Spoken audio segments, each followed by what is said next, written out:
1965 జనవరి 7న విడుదలైన నాది ఆడ జన్మే చిత్రానికి మూలం తమిళంలో వచ్చిన నానుం ఒరు పెణ్ అనే చిత్రం. దానికి మూలం శ్రీ శైలేష్ డే రచించిన ఒక బెంగాలీ కథ.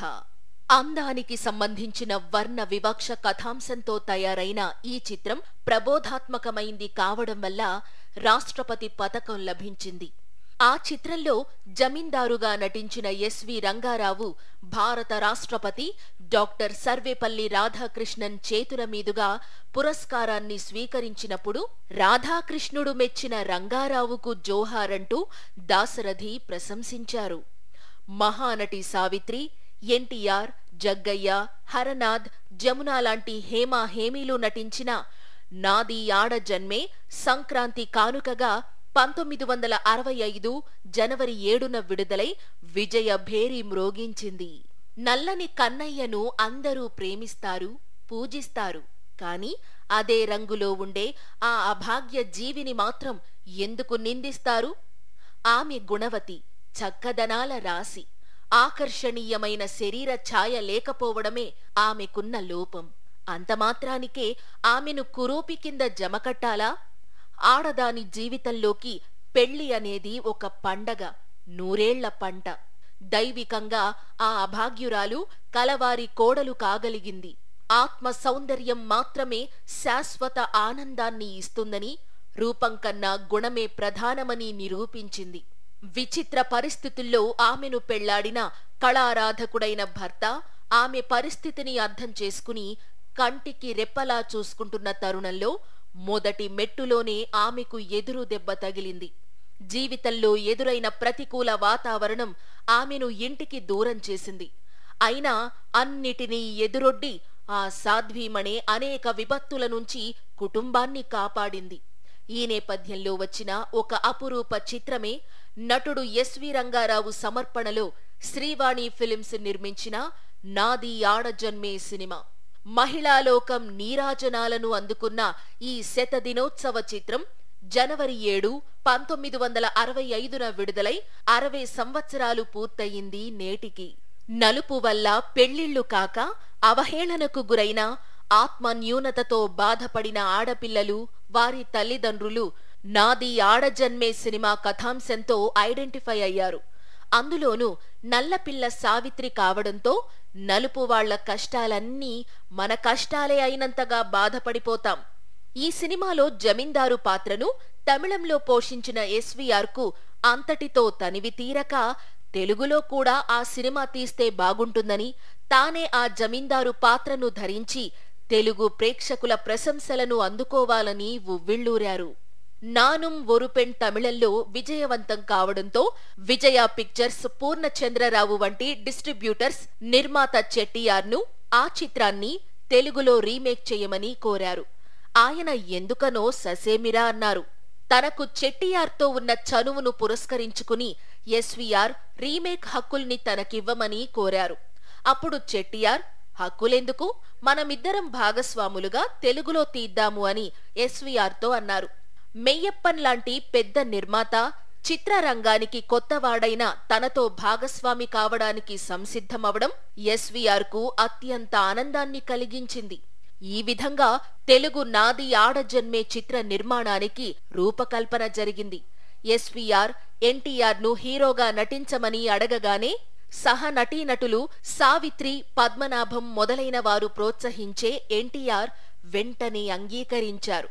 పాండవ వనవాసం విడుదలైన సమయంలోనే ఈ సినిమా కూడా విడుదలయ్యింది. ఎన్టీఆర్, ఎస్వీఆర్ పోటాపోటీగా నటించినా వారి మధ్య అప్పట్లో ఉండే స్నేహానికి ఈ సినిమా ఒక తార్కాణం.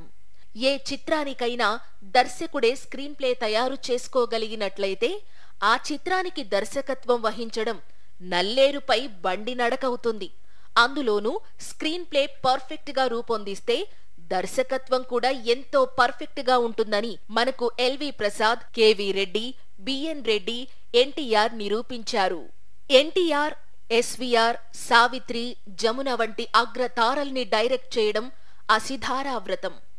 ఈ భారీ తారాగణం తమిళ్ రీమేక్ అనే సాకుతో ఏమాత్రమూ ఓవర్ యాక్షన్ చేయకుండా ఏసీ త్రిలోక్ చందర్ దర్శకత్వంలో అత్యద్భుతంగా నటించారు.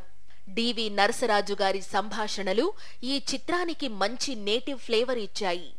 సామెర్ల వెంకట రంగారావు అనే నట సార్వభౌముడు ఎస్వి రంగారావు నిర్మాతగా మారి ఏవిఎం సంస్థ సహకారంతో శ్రీవాణి ఫిలిమ్స్ బ్యానర్ నిర్మించిన చిత్రమే నాది ఆడజన్మే. ఈ సినిమా విజయవంతం కావడంతో 1967లో పూర్తిస్థాయి నిర్మాణ సంస్థ ఎస్వీఆర్ ఫిలిమ్స్ ను స్థాపించి చదరంగం సినిమాకు దర్శకత్వం వహించారు. రెండో చిత్రం బాంధవ్యాలు కూడా ఎస్వీఆర్ దర్శకత్వంలోనే వచ్చింది. ఈ 2 సినిమాలు ఉత్తమ చిత్రాలుగా నంది బహుమతులు పొందాయి. నాది ఆడజన్మే సినిమా ఏవిఎం సంస్థ ఆధ్వర్యంలో వారి అనుబంధ సంస్థ మురుగన్ బ్రదర్స్ 1963లో నిర్మించిన నానుం ఒరుపెణే చిత్రానికి రీమేక్.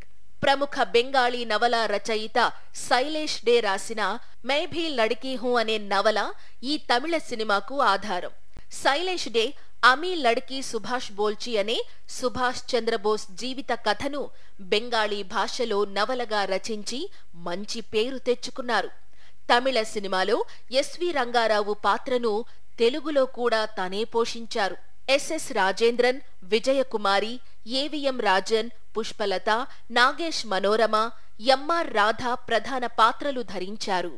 రాజన్ కు ఇది తొలి చిత్రం కావడంతో అతని పేరు ఏవిఎం రాజన్ గా స్థిరపడింది. తమిళ సినిమా జూన్ 7, 1963న విడుదలై విజయ ఢంకా మోగించిన వెంటనే హిందీలో మే భీ లడ్కీ హూ పేరుతో మొదలుపెట్టారు. ధర్మేంద్ర, మీనా కుమారి, బల్రాజ్ సాహ్ని, ఓం ప్రకాష్, మనోరమ నటించారు. ఈ సినిమా అక్టోబర్ 8, 1964న విడుదలయ్యింది. ఆ తరువాత తెలుగులో నాది ఆడజన్మే పేరుతో నిర్మించారు. ఎస్వి రంగారావు 3 భాషల్లోనూ నటించారు. ఈ 3 చిత్రాలకు A C Trilok Chander screenplay, దర్శకత్వ బాధ్యతలు నిర్వహించారు. తెలుగులో డివి నరసరాజు సమకూర్చిన మాటలు సరళంగా, నిత్యము మనం మాట్లాడుకునేవిగా ఉంటాయి. ఎక్కడా నాటకీయత అనిపించదు. ఎన్టీఆర్ సినీ ప్రస్థానంలో అత్యంత విజయవంతమైన సంవత్సరంగా 1965ను చెప్పవచ్చు. ఈ సంవత్సరంలో ఎన్టీఆర్ 12 చిత్రాల్లో నటించగా 8 సినిమాలు శతదినోత్సవం చేసుకోవడం, అందున 2 సినిమాలు రజతోత్సవం చేసుకోవడం విశేషం. నాది ఆడజన్మే సినిమా 7 కేంద్రాల్లో 100 రోజులు ఆడింది. తమిళ చిత్రంలో అరంగేట్రం చేసిన ఏవిఎం రాజన్ పుష్పలతతో ప్రేమలో పడి ఆమెను పెళ్లి చేసుకోవడం కొసమెరుపు. నాది ఆడజన్మే చిత్రానికి పాటలన్నీ దాశరథి మృదుమధురంగా రచన చేశారు. కన్నదాసన్ గారి తమిళ్ పాటతో పోలిస్తే తెలుగులో కన్నయ్య, నల్లని కన్నయ్య పాటలో ఆత్మవిశ్వాసం కొద్దిగా ఎక్కువగా ఉన్నట్లు కనిపిస్తుంది. ముందే కట్టిన వరుసకు మాటలు కట్టడంలో సౌలభ్యం ఉంటుంది, ఇబ్బంది ఉంటుంది. అందాల గుణమును పొదగడం, మోముపై నలుపును పులమడం అనడం వల్ల నాయిక ముఖం మాత్రమే నల్లగా ఉందనే అభిప్రాయం రావచ్చు. ట్యూన్ వల్ల వచ్చిన ఇబ్బంది అది. ఆర్ సుదర్శనం సంగీత దర్శకత్వంలో అన్ని పాటలు వీణుల విందుగా ఉంటాయి. జమీందారు పాత్రలో ఎస్వీఆర్ పసిపిల్లవాడి అమాయకత్వం, చెప్పుడు మాటల్ని వినే గుణం రెండూ ఉన్న సంక్లిష్టమైన పాత్రను అసమాన రీతిలో తనదైన ప్రత్యేక సరళిలో పోషించి ప్రేక్షకుల చేత 100కి 100 మార్కులు వేయించుకోగలిగారు. కళ్యాణి పాత్రను తమిళంలో విజయకుమారి నటించి విశేష మహిళా ప్రేక్షకాభిమానుల్ని సంపాదించుకున్నట్లే ఈ బరువైన పాత్రను సావిత్రి తెలుగులోనూ మరువలేని రీతిలో పోషించారు. కరుణ, శోకరసాల పోషణ తనకి కొట్టిన పిండి అని ఆమె మరోమారు నిరూపించారు. హరనాథ్, జమునలది హిట్ కాంబినేషన్ అన్న ముద్రపడింది ఈ చిత్రంతోనే. ఆ తరువాత పల్నాటి యుద్ధం, లేత మనసులు, పాల మనసులు వంటి చిత్రాలలో ఈ జంట కొంతకాలం తళుకులీనింది. నాది ఆడజన్మే హిందీలో ధర్మేంద్ర, మీనా కుమారి జంటతో మై భీ లడ్కీ హూ పేరుతో పునర్నిర్మించగా అది కూడా తెలుగు చిత్రంలాగే పెద్ద హిట్ అయింది. హిందీలో పిబి శ్రీనివాస్, లతా మంగేష్కర్ తో కలిసి యుగళగీతం పాడడం, ఎస్వీఆర్ జమీందార్ పాత్ర పోషించడం, తమిళ నటి పుష్పలత నాయకి చెల్లెలు పాత్ర వేయడం హిందీ చిత్రానికి సంబంధించిన విశేషాలు. వాజ్పేయి తనకు నచ్చిన ఏకైక చిత్రంగా దీన్నే చెప్పుకున్నారు. ఈ చిత్రం విడుదలైన సరిగ్గా వారం రోజులకు పాండవ వనవాసం ఉప్పెనలా దూసుకొచ్చింది. అయినా సరే ఏమాత్రం వెనుకకు తగ్గలేదు నాది ఆడజన్మే. సాధించిన సంచలన విజయ పరంపరను అలాగే కొనసాగించింది. సినీ ప్రముఖులను ఆశ్చర్యంలో పడవేసింది. కాకినాడలో పక్కపక్క థియేటర్లు, విజయ్లో పాండవ వనవాసం, క్రౌన్లో నాది ఆడజన్మే 100 రోజులు ప్రదర్శించబడ్డాయి. ఇది ఇప్పటికీ రికార్డే. తెలుగులో నాది ఆడజన్మే 13 కేంద్రాలలో శతదినోత్సవాలు జరుపుకుంది.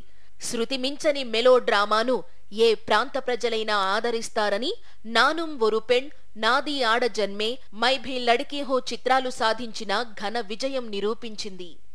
ఏవిఎం సంస్థకు ఆర్ గోవర్ధనం, సుదర్శనంలు ఆస్థాన సంగీత సారథులుగా ఉండేవారు. వీరిద్దరూ అన్నదమ్ములు. నాది ఆడజన్మే తమిళ వెర్షన్కు సుదర్శనం సంగీత దర్శకత్వం వహించగా, తెలుగులో కూడా ఆయనే ఆ బాధ్యతలు నిర్వహించారు. PB శ్రీనివాస్ను my Bhi Ladki who ద్వారా ఏవిఎం వారు హిందీ చిత్రానికి పరిచయం చేశారు. ఈ సినిమాకు పాటలన్నీ దాశరథి రాస్తే, తమిళంలో కన్నదాసన్ రాశారు. ఇందులో మొత్తం 6 పాటలున్నాయి. అందులో 2 పాటలు హరనాథ్కే. హరనాథ్కు గొంతు అరువిచ్చింది పిఠాపురం నాగేశ్వరరావు కావడం మరో విశేషం. తమిళంలో సౌందర్యరాజన్, సుశీల పాడిన పూపోలా పూపోలా పిరక్కుం, పాల్పోలా పాల్పోలా సిరక్కుం పాటను తెలుగులో ఘంటసాల, సుశీల ఆలపించగా, చిన్నారి పొన్నారి పువ్వు, విరబూసి విరబూసి నవ్వు, మన ఇంటి పొదరింటి పువ్వు, నిను జూసి నను జూసి నవ్వుగా రికార్డ్ చేశారు. ఈ సినిమాలో ఎన్టీఆర్, సావిత్రిలకు ఇదొక్కటే డ్యూయెట్. ఈ పాటను హిందీలో చందా సే హోగా వో ప్యారా, ఫూలోం సే వో న్యారా అంటూ పిబి శ్రీనివాస్, లతా మంగేష్కర్ పాడారు.